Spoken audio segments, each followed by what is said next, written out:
ఎన్నో విచిత్రాలు రహస్యాలకు నెలవైన తిరుమలలో ఉన్న ప్రతి ఒక్క విషయం వెనుక పెద్ద కథే ఉంది.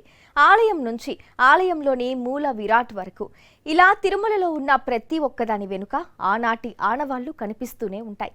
భక్తుల పాలిట కొంగు బంగారమైన కోనేటి రాయుడు తిరుమలలో ఎలా వెలిశారు అనే విషయాలను ఇప్పుడు తెలుసుకుందాం. తిరుమలలోని శ్రీవారి ఆలయంలో కొలువై ఉన్న దేవదేవుడు శేషాచల కొండల్లో ఎలా వెలిశారు, ఎందుకు వెలిశారు అనే దానికి విఖనస మహర్షి రచించిన వెంకటాచల వైభవంలో వివరించారు. పంచాంగం ప్రకారం దాదాపు 17 కోట్ల సంవత్సరాలకు ముందు స్వామివారు శేషాచల కొండల్లో వెలిశారని, ఆదికృత యుగంలో సిద్ధయోగంలో కూడిన శుభ గడియలలో సూర్యుడు కన్యారాశిలో ఉన్నప్పుడు చంద్రుడు శ్రవణ నక్షత్రంలో వైకుంఠం నుంచి మహాకాంతివంతమైన స్వర్ణ విమానంలో శ్రీదేవి భూదేవి సమేతంగా శ్రీ మహావిష్ణువు అర్చవతార రూపంలో పుష్కరిణికి దక్షిణాన నైరుతి దిక్కులో ఆవిర్భవించారు.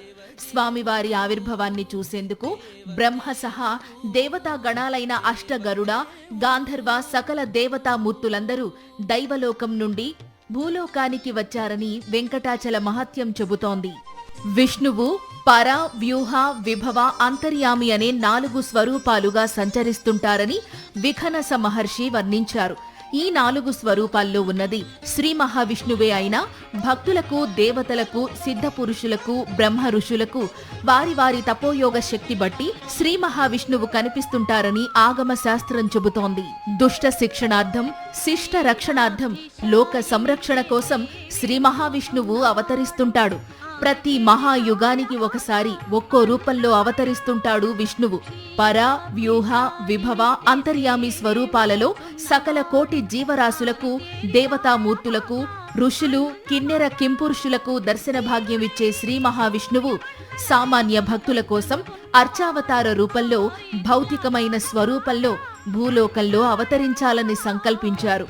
భూలోకానికి వచ్చిన ఆ శ్రీనివాసునికి లోకశిల్పి అయిన విశ్వకర్మ చేత 1000 స్తంభాల ఆలయాన్ని నిర్మించాలని బ్రహ్మదేవుణ్ణి కోరినట్లు చరిత్ర చెబుతోంది.